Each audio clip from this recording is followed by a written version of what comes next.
don't need to do the hand thing, you know. We'll play darts. So we're going, or the best ones, the sort of can I have the, a waiter or a waitress, can I have the, because there's no writing on the thing anymore. It's it's all so can I have the what do you want, the hand cream? So when I was 17, I had a very very very short um, flirtatious time with a lovely girl called Pauline Torrance. So it was well to do. She lived off the Malone Road, and she also worked in the license office down in the city centre, which back then was on Queen Street, Lower Queen Street. Now back then it wasn't like a wee piece of plastic with a all the all the paraphernalia on the plastic and then a paper part too.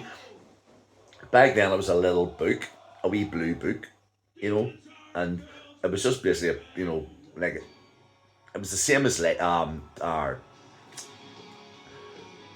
uh, passports. It was the same as passports back then. They were just like you they were flimsy wee things. They weren't as much. There wasn't as much security put into the thing.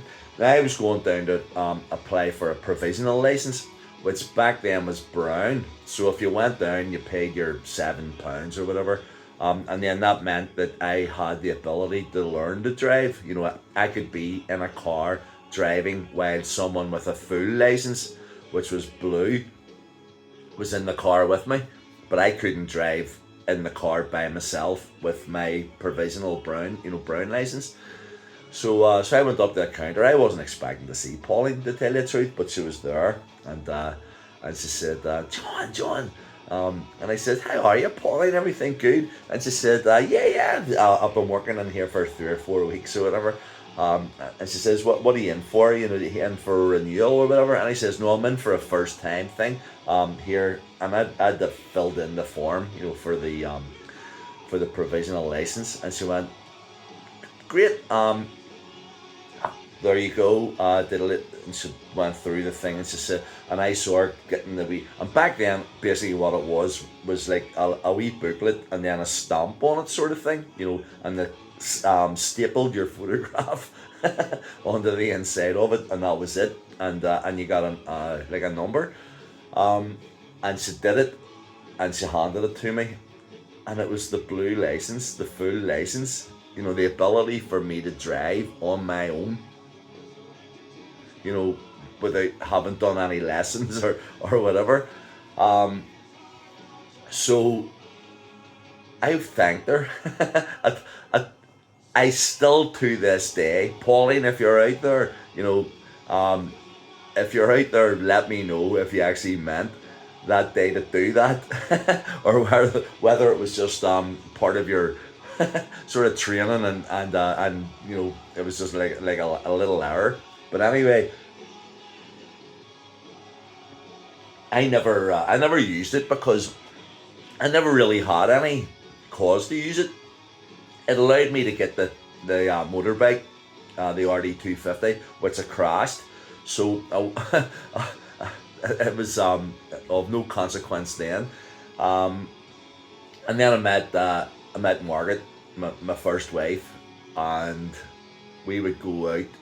We had a wee Renault 5. Margaret had a wee Renault 5 motor, and sometimes Ford Fiesta, we green Ford Fiesta, and we would drive to somewhere like the Coats and Bomb Bridge. But then Margaret would maybe have a couple of wee vodka and oranges and couldn't drive so well back.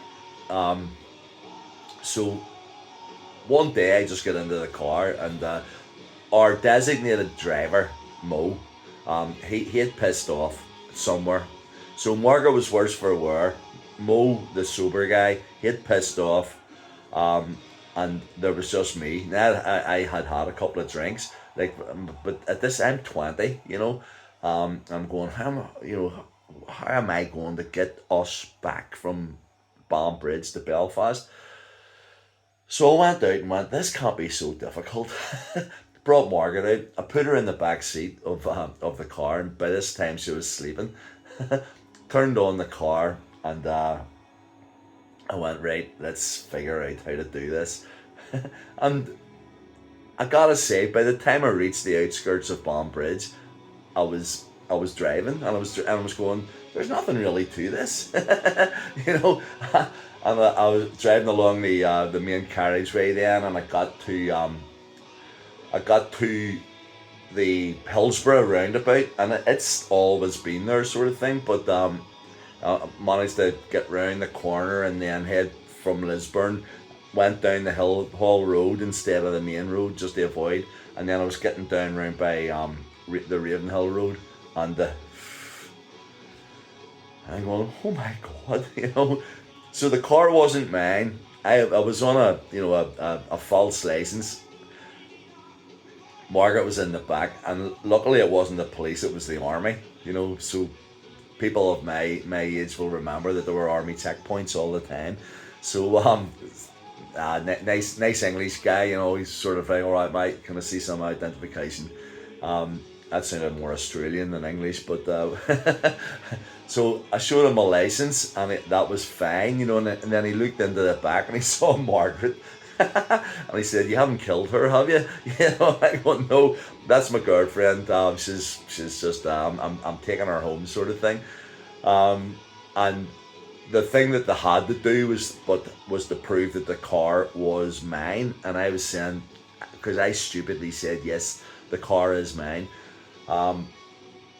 So they rang it through, and then the they realised that it wasn't mine, sort of thing. And I said, look, listen, I'm sorry, it's you see the girl that's sleeping in the back, it's hers, but too late. They had actually called her mum to verify, you know, whether I was able to drive the car or not.